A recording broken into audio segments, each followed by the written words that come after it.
오늘은 이제 정신건강에서 여러 장애에 대해서 얘기하는데, 저번엔 우울증에서 했고, 가장 큰 마약 금단 증상의 가장 큰 게 우울증과 불안 증상이에요. 이제 기타 거기에서 오는 육체적인 것까지 해서 막 떨리고 막 변비가 나오고 막 이런 환상 이런 것까지 영향은 나중에 이제 극한 상황이 됐을 때 연결되는 거고, 우리가 기초적인 거 일반 우울증과 불안은 일반 정신병에서도 다루는 건데, 우리는 일반적인 불안 장애를 얘기를 하면서 이제 금단에 오는 마약과 하다못해 흡연, 담배에 의한 알코올 등에 의한 금단에 오는 불안 증세를 또 한번 들어가 보는 그런 시간이 정신건강 시간이에요. 그래서 먼저 불안 장애라는 그 의미를 우리가 알아야 되는데, 이게 이제 우리가 비정상적인 어떤 병적인 불안과 공포, 이게 이제 지나칠 때, 추우면 얘기해요. 저거 온도 올리면 돼요. 그래서 일상생활에 완전히 장애가 일으키는 정신질환을 불안장애라고 통칭을 하는 거예요.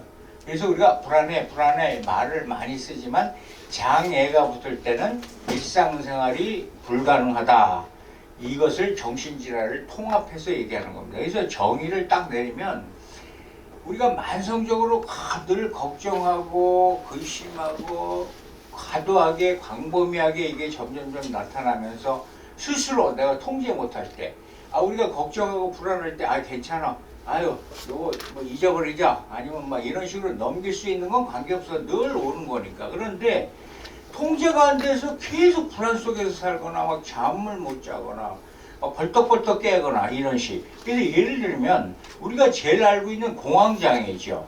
이런 범불안장애, 또 사회불안장애, 특정 공포증, 이런 게 다 속해요. 가장 예로 많이 쓰는 게 이 공황장애예요. 저번에 제가 마약 강의 중에서 한 두세 달 전에 김경규 얘기를 했어요. 김경규가 뉴스에, 코미디언 김경규, 운전 중에 막 그 마약을 먹는 듯한 휘청거림과 이걸 세워놓고 막 그 차가 도로에서 왔다 갔다 하니까 누가 신고해서 차를 세워놓고서 잡고서 술을 먹었나 검사를 하는데 술도 알코올도 없어. 그런데 흔들흔들하니까 그럼 마약이다 해서 이제 검사를 들어가는데 마약을 안 했는데, 이 사람의 변명은 내가 공황장애가 돼서 공황장애 약을 먹었다, 이제 이렇게 해서 그거를 보여줬어요. 그러니까 공황장애라는 거는 굉장히 그 처방을 받은 것이 이렇게 강해. 그래서 그걸 원래 수면제나 이런 항불안제나 이런 또 항우울증약 같은 거를 먹을 때는 우리가 실질적으로 좀 쉬어야 돼, 집에. 이게 나와서 있을 때는요, 운전하다가 막 사고 많이 일으키는 게 특히 졸피뎀이라는 그 수면제 같은 거 먹고 부작용을 많이 일으켜요. 수면제도 그 정도인데, 이 공황장애라든가 불안장애, 항우울제 같은 걸 먹으면 굉장히 위험하니까 조심해야 돼요.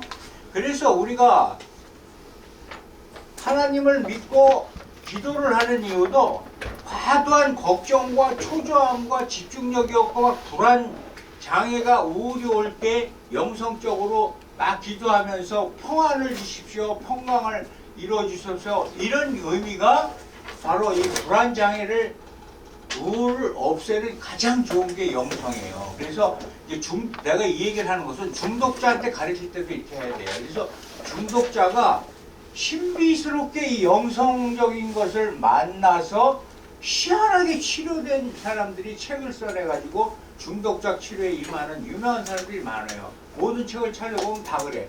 피아니스트 사람도 피아노 하다가 중독에 손댔다가 나중에 그냥 바닥까지 헤매다가 하나님을 만나서 영성적으로 신비롭게 중독에서 치유가 돼서 책을 써서 막 그쪽의 센터에서 일하고, 외국에 있는 저번 시간에 얘기한 선물에서 나오는 지금 그분도 한용호 목사라는 사람도 자기가 중독에 걸려서 헤매다가 하나님을 만나서 치료가 되면서 전도사 공부를 하고 해가지고 치유센터를 만들어서 한인들 2세, 3세, 14세부터 21세를 치중적으로 하는데 거의 다 80, 90%가 교녀 효자고 공부 잘한다는 딸 아들들이 전부 중독자로 밖에서 헤매고 있는 거를 알고 치유센터를 만들어서 유명한 캘리포니아에 지금 마약 중독 치유센터를 하고 있는 분도 마찬가지예요.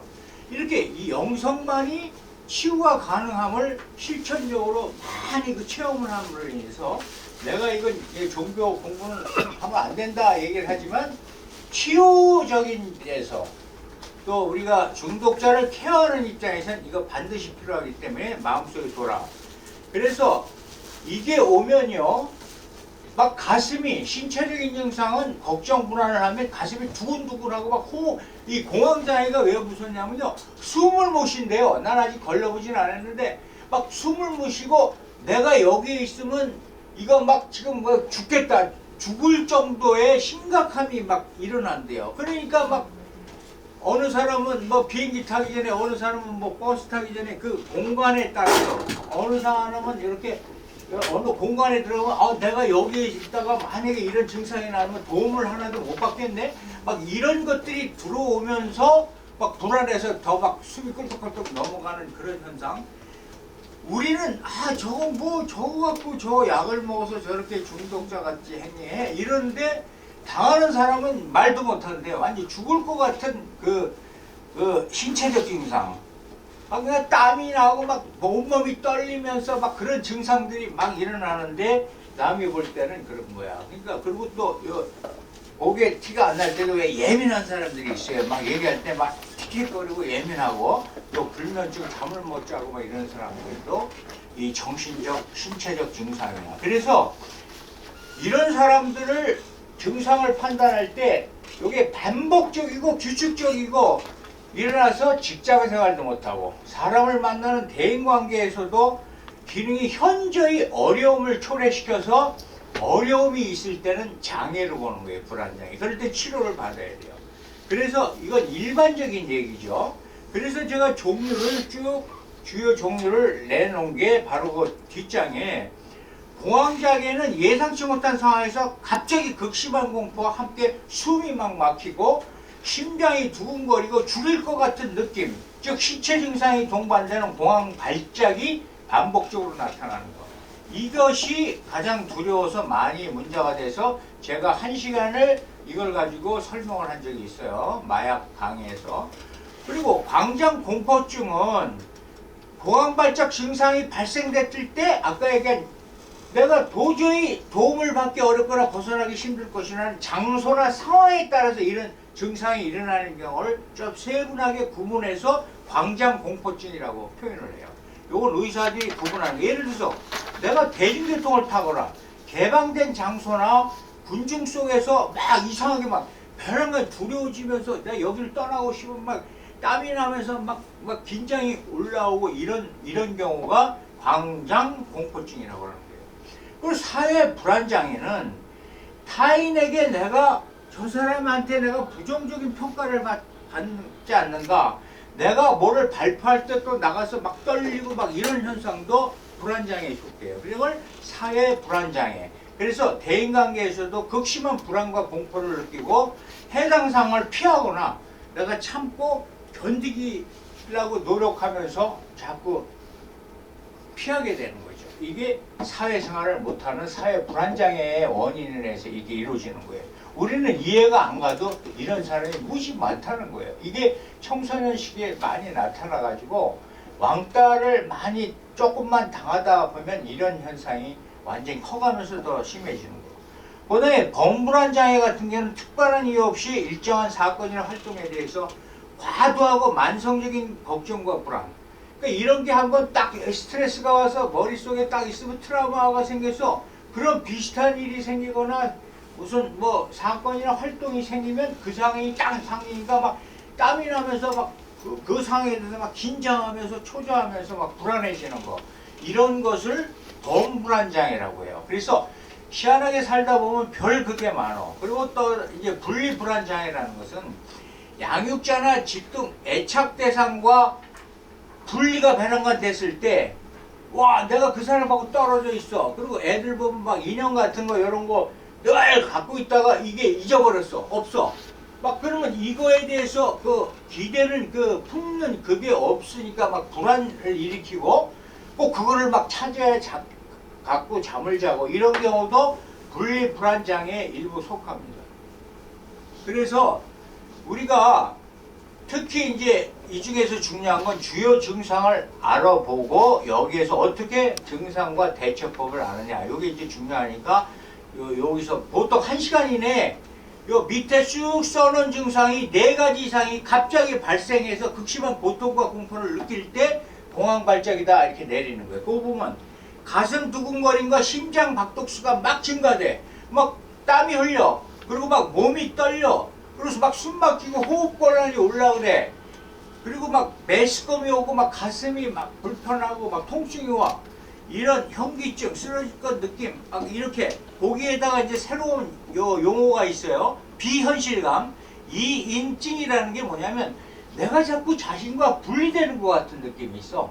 자기가 꼭 둘같이 이것을 이인증이라고 그래. 이걸 비현실적인 그 감각이라고 표현해서 미칠 것 같거나 통제력을 잃을 것 같은 두려움이 생기는 거. 그리고 막 죽음에 대한 두려움이 막 생기고. 그리고 막 온몸이 막 감각이 저림이 오고 막 또 오한이 오거나 막 이런 경우도 또 생기는 사람이 있어요. 꼭 감기도 아닌데 그러니까 이런 경우가 1시간 이내에 한 4가지가 동시에 오면 이건 공황장애다. 빨리 병원 가서 병원 가봐라 해서 정신과를 가는 거예요. 그래서 응급대처법 죽지 않는다는 사실을 인지하게 만들어야 돼. 너 괜찮아. 이거 죽을 병 아니야. 걱정하지 마. 안정시키면서 몸을 이완시키는 걸 해야 돼. 그 응급처치를 만약에 한다면. 그러면서 그 발작의 강도를 줄여지게 만들고 안정화시키는 게 가장 중요한 거예요. 옆에 있는 사람이. 그러니까 병원을 데려가더라도 현재는 이 사람이 못 가. 그럼 같이 데려가더라도 그것을 안정화시키고 몸을 이완시키는 그런 거를 하면서 병원을 다 데려다 줘야 돼. 가장 중요한 건 뭐냐. 내가 지금 저기서 공부할 때도 뇌에 산소를 공급하기 위해서 복식호흡 얘기를 많이 했는데 복식호흡이라는 건 뭐냐면 코로 먼저 들이쉬면서 배가 나오게 들이마시는 폐로 숨을 쉬는 게 아니라 배로 숨을 쉬는 거야. 그냥 깊게 5, 6초를 들이마셨다가 딱 참어. 그럼 배가 나오고 호흡이 딱 참어. 그럼 7, 8초 참았다가 배가 쑥 들어가면서 오래 이것도 이러는 게 아니라 오래 내뱉을수록 좋은 거예요. 그래서 이산화탄소를 빼내면서 산소 들이마신 걸 뇌에 딱 정지시켜서 딱 가둬놨다가 산소가 피나 세포 속에 들어가게끔 시간을 준 다음에 이러면서 이 배에다가 나왔다가 들어갔다가 호흡을 하면서 이 몸을 이완시키면서 안정시키는 게 복식호흡이 최고고 건강에 좋다는 게 이거예요. 그래서 폐로 숨을 쉬는 게 아니라 이거다. 그래서 가장 좋은 요가나 우리가 저번에도 얘기했지만 여러 가지 우리 이제 묵념이라고 했지만 여러분 가만히 앉아서 명상을 하거나 이럴 때 핵심이 복식호흡이에요. 명상할 때도 앉아서 이 복식호흡부터 시작해서 들이마셨다가 이걸 반복하면서 머리를 비우고 그러면서 온몸을 편안하게 하면서 이제 시작이 되는 거야. 그래서 이 복식호흡을 시키게 하는 거야. 옆에서 야 빨리 숨을 뒤로 마셔봐. 참았다가 길게 내뱉어. 막 이런 식으로 옆에 사람을 이완시키는 거예요. 그 다음에 뭐가 또 있어요. 코로 여기서는 지금 2, 3초라고 표현했지만 나는 이렇게 가르쳐요. 2, 3초가 아니라 처음에는 깊게 5, 6초를 못 들여마신 경우는 2, 3초라고 지금 표현한 거예요. 처음 이제 막 그 숨이 막히는 사람 입장에서 그럴 때 2, 3초라고 했고 입으로 4, 6초 길게 내뱉는다고 했지만 실제 나는 5, 6초, 7, 8초 이렇게 늘리는 거예요. 그래서 우리가 보통 평범한 사람도 이렇게 하면서 중독자한테도 이렇게 가르쳐주면서 산소가 뇌로 들어와서 뇌가 파괴되고 뇌 신경전달 물질이 문제들이 생길 때 걱정, 근심, 불안, 기쁨이 없고 무쾌감증이 오고 막 이럴 때도 이런 거를 계속해서 산소를 주입해서 피가 원활하게 뇌로 들어가고 이렇게 하면서 신경전달 물질이 조금씩 활동할 수 있게 이렇게 하는 거가 뇌도 좋아지면서 이런 이완시키면서 우리가 기분을 서서히 다운, 이제 안 좋았던 거를 다운시키면서 걱정 불안을 해소시키는 거죠. 이거를 30회 이상 계속 시키는 거예요. 우리 인공호흡 시키듯이 그런 식으로 스스로가 인공호흡을 할 수 있는 게 복식호흡이다. 그리고 현실에 집중시키게끔 발작이 곧 끝날 거야. 너 이거 오래 안 가. 조금만 참어. 발작 이제 금방 멈출 거야. 멈출 거야. 안정을 계속 시켜주는 거예요. 그래서 주변의 안정한 환경에 의식적으로 다른 데 집중하게 만드는 거예요. 여기서 막 그 집중에 꽂혀져 있는 이 생각을 다른 주변에 이렇게 집중하게 해서 자기가 그 이인증, 비현실감을 줄이는 거야. 자기 생각 속에서의 이인증, 비현실감을 막 생각하면서 온몸에 걱정, 불안을 하면서 떨고 있는 거를 주변에 그래도 괜찮은 그 상황을 인식시키면서 네가 생각하는 걸 빨리 떨쳐버리라는 것을 자꾸 얘기해 주면서 현실에 집중시키는 거야. 주변 현실에. 그 다음에 안전한 장소로 이동시키는 거죠. 그래서 혼잡이나 시끄러운 곳을 피하고 조용하고 안전한 장소로 이동을 시켜주는 거예요. 그래서 안정을 찾대요. 그 다음에 장기적인 극복을 위해서 노력하는 게 중요해요. 이게 그때 잠시 중단되더라도 또 일어날 수가 있으니까 항상 전문가의 도움을 받게 유도한다. 그러면 전문가는 이제 보통 정신건강의학과로 들어가게 돼 있어요. 그러면 이제 약물 치료를 먼저 이제 시키고 심리치료, 저번에 설명한 인지행동치료 CBT라는 그것도 병행하면서 하는 건데, 약물 치료가 빨리 완화를 시키는 약물을 먼저 투여하죠. 그래서 우리가 왜곡된 생활 방식이나 이거를 행동 패션을 교정시키는 일부터 접근하죠. 그 다음에 이제 우리가 특히 생활 습관이 안 좋은 사람들, 술 먹거나 뭐 커피, 카페인 같은 걸 많이 먹거나 흡연하는 사람들, 이게 자율신경 그 경계를 자극하는 요소들이 그런 것들이기 때문에 그걸 이제 피하게 만들고, 또 규칙적인 수면 생활, 우리가 막 불규칙하게 늦게 자고 뭐 내일 휴일이니까 좀 늦게 자자 이러고 막 불규칙한 습관들, 그 다음에 가벼운 운동을 좀 하게 하고, 이렇게 병행을 시키면서 정신치료는 거의 다 이런 거예요. 그래서 저번에 얘기한 것처럼 복식호흡하고 그 다음에 막 냉수 으로 막 샤워하거나 이제 이런 경우는 따뜻한 걸로 먼저 이제 샤워를 하고 이제 노곤하게 안정된 몸을 풀고 이제 잠을 이제 청하는 식으로 시작을 하는 게 좋고요. 그 다음에 이제 그걸 한 단계 지나가면 이제 기분을 좀 살리기 위해서, 우울증 같이 개선하기 위해서 이제 뭐 냉수나 운동이 최고 좋은 거죠.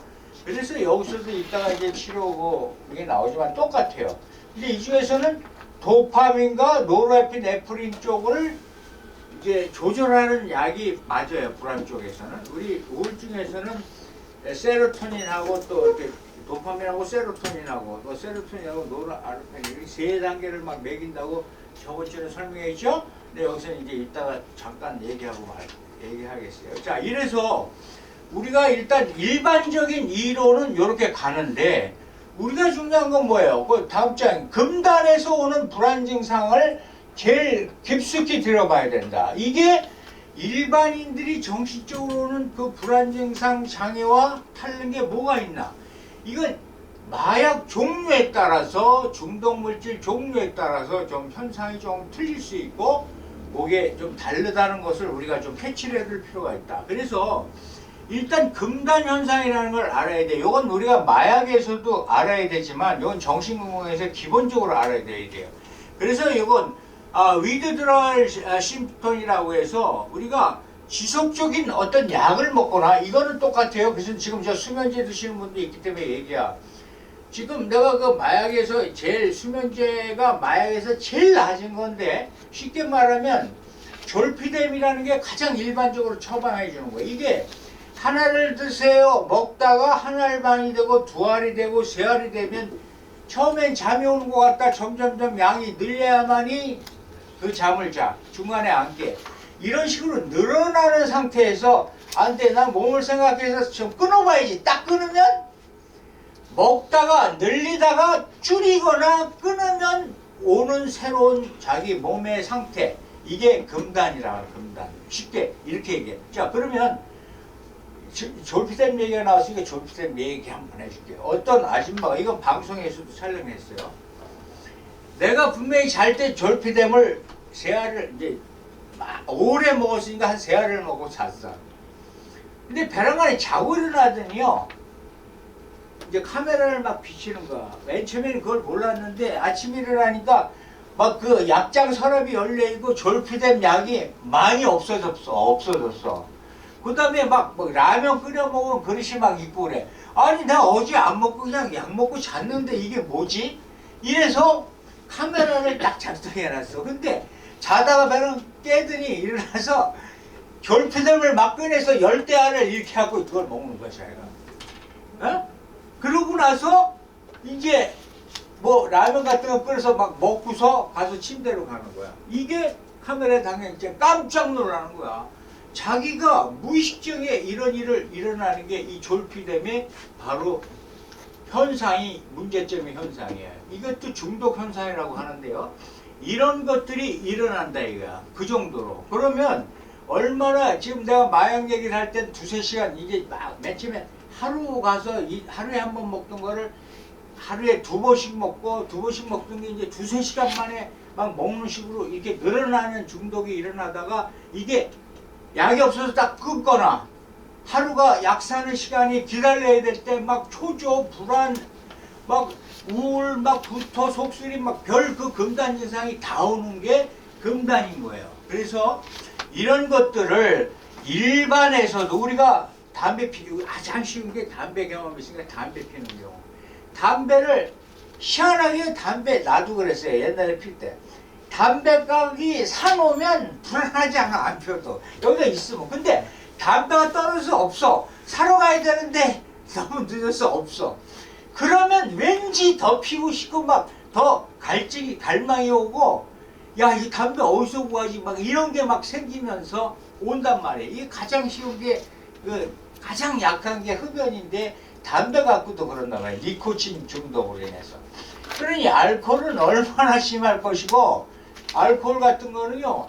내가 친구를 만나러 갈 때도 술을 먹으면 평상시 조용하고 점잖았던 사람이 술만 먹으면 막 말 잘하고 막 기분 좋게 막 하잖아요. 이 사람들이 거기에 완전 의존성에 빠진 시작이에요. 그래가지고 누굴 만나러 가면 미리 한두 잔을 마시고 가. 와 왔니? 하고 얘기를 시작했는데 그럴 기회가 없어서 와갖고 이제 앉자마자 두세 잔 마시는 사람이 있어. 그거는 이야기를 못해. 근데 먼저 따라주고 시작을 천천히 해야 되는데 우리 보통 사람들 한두 잔을 미리 먹으면 술이 쫙 퍼지면 이제 그때 자기가 얘기를 또 하고 부담 없이 해. 이런 것들이 우리가 그런 것을 이렇게 눈여겨보면요. 나중에 뭐 남자를 새기든 뭐 누구 뭐 친척을 누가 데려오든 이렇게 전 알코올 증상이 있구나. 또 그리고 우리 술 따를 때 보면 손이 떨리게끔 막 따르거나. 이건 알코올 증상. 특히 술 먹는 사람 절대 피하세요. 그거는 진짜 속 썩어요. 자기가 평상시에는 몰라. 그렇게 착하고 순진한 남편이 술만 들어오면 집 다 때려부시고 부인 막 때리고 그 다음날에 내가 그랬어? 미안해 하고 고개 숙이고 또 살아. 또 그것도 살아. 평상시에 착하니까 또 밤만 되면 그게 술만 먹고 그러니까 죽는 거야. 이혼도 못하고 나가지도 못하고 이렇게 해서 평생 사는 거예요. 그러다 알코올 중독자가 되면 그건 고치기도 힘들고 지금 내 옆집 사람도 그런 케이스가 있어갖고 내가 좀 상담 전인데 나는 정신병원에 몇 살 있어도 소용없게 한 번 나오면 나 한 번만 먹을게. 또 고기 뭐 먹으면 또 생각나갖고 한 잔만 먹을게.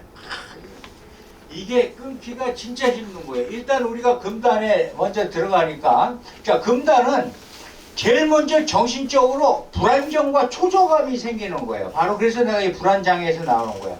먼저 심한 걱정, 긴장과 안절부절이 이게 와요. 아까 내가 담배 얘기한 것처럼 담배가 없으면 막 안절부절해서 이걸 어디서 막 서랍에도 막 찾아보는 거야. 혹시나 옛날에 여기 빈 가게에 한두 개 남은 거 없나? 막 이런 것처럼 우리 다 경험했잖아. 옛날에 담배 피던 사람.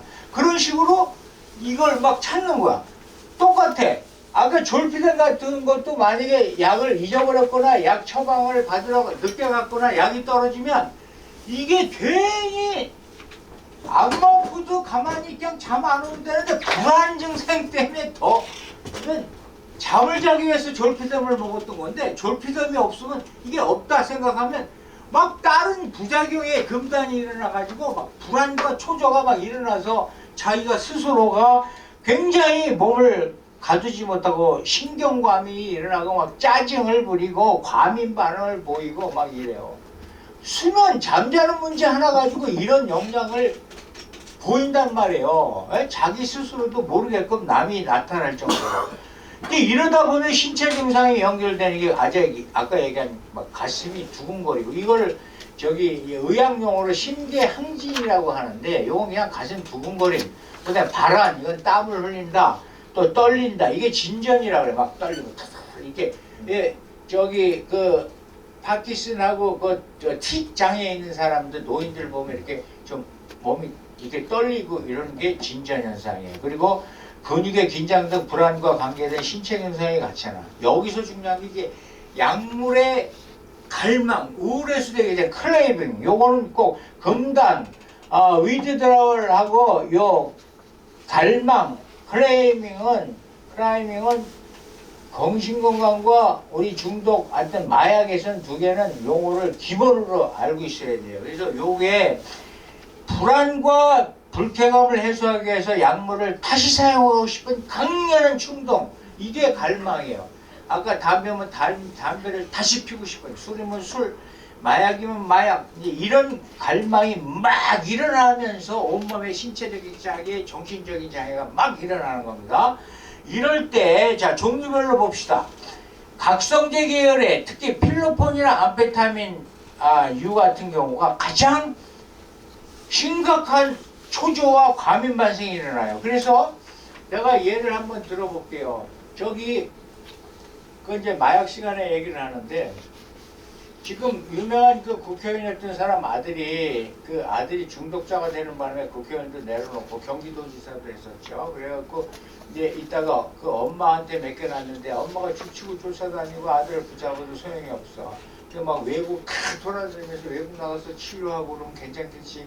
마약 국내 접선들을 피하겠지 하고 막 별짓 돌았는데 외국에서 다 구하니까 그러면 며칠 같이 있다가 사라져서 안 나타나면 어느 호텔방 모텔방에서 며칠 만에 있다가 엄마 나 죽겠어 나 좀 데리러 와 이렇게 전화가 오는 거야. 그것도 엄마가 20몇 살짜리인데 그러면 모텔이나 거기 막 찾아 맨 처음에는 막 찾으러 다녀도 못 찾다가 나중에 죽을 때가 되면 연락 와.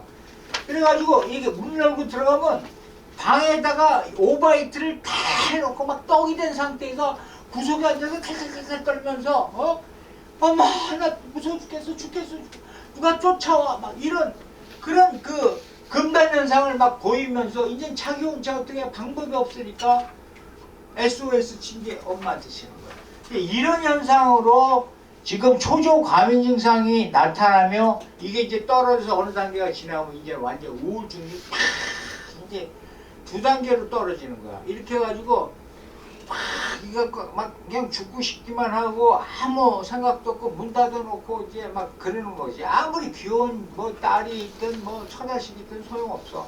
근데 이런 식으로 나타나는 게 각성 물질이 가장 큰 금단 현상이 와요. 그 다음에 이제 메탄일 빼고 펜타닐 빼고 그건 나중에 이제 심각한 걸 얘기하겠지만, 그다음에 알코올 같은 경우도 이게 생각보다 망상이나 환상, 경련이 일어나는 게 경련 이게 막 떨리는 거, 여기에서 동반하는 진전 선망, 이 선망이라는 게 완전히 무서운 거야. 데릴림이라고 해서 급격한 의식 변화와 함께 인지기능 장애를 일으키는 건데요.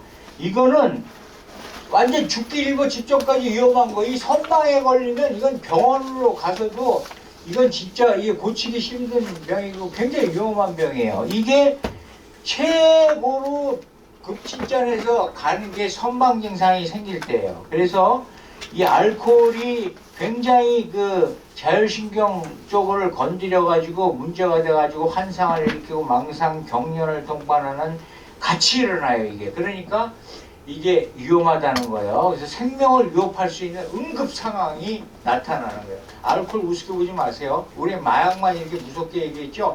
알코올 중독이 이렇게 제일 무서운 거예요. 그래서 우리나라는 마약이 이렇게 청정국일 때 알코올 그 중독 치유 정신병원은 거의 알코올을 상대했어요. 알코올 중독.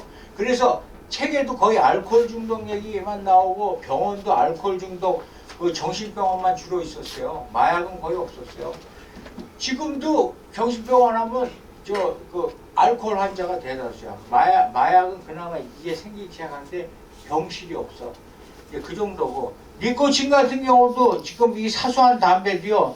아까 저 불면증, 불안, 긴장, 신경과민 등 정신집중 장애에도 동반되는 거예요. 이게 하도 피고 거의 다 피니까 모르지만 이걸 끊으려고 노력하는 사람들 한 7, 8번 다 끊다가 실패하다가 똑같아. 이게 중독장애하고 비슷한 거예요. 중독도 그 과정을 거쳐서 맨 바닥에서 끊다가 또 다시 끊다가 다시 이러면서 이제 시가 늘어지는데 자기가 이걸 경험할 때 가장 힘든 게 뭐 일주일 버티기, 뭐 맨 처음에 3일 버티기가 힘들고 일주일 버티기 뭐 이런 것처럼 그 금단이 이런 현상이 나오는 거예요. 불안, 긴장, 신경감이 이런 것들이 실제 경험한 사람은 중독을 예상할 수가 있어. 근데 이 흡연 같은 거에서 못 느껴본 사람들은 알코올이나 이 심한 마약까지 예상을 못하지. 그러니까 이런 거를 이렇게 니코틴부터 이렇게 위로 올라가는 것처럼 이렇게 내가 요약을 해봤고요. 그래서 중요한 거는 재발 위험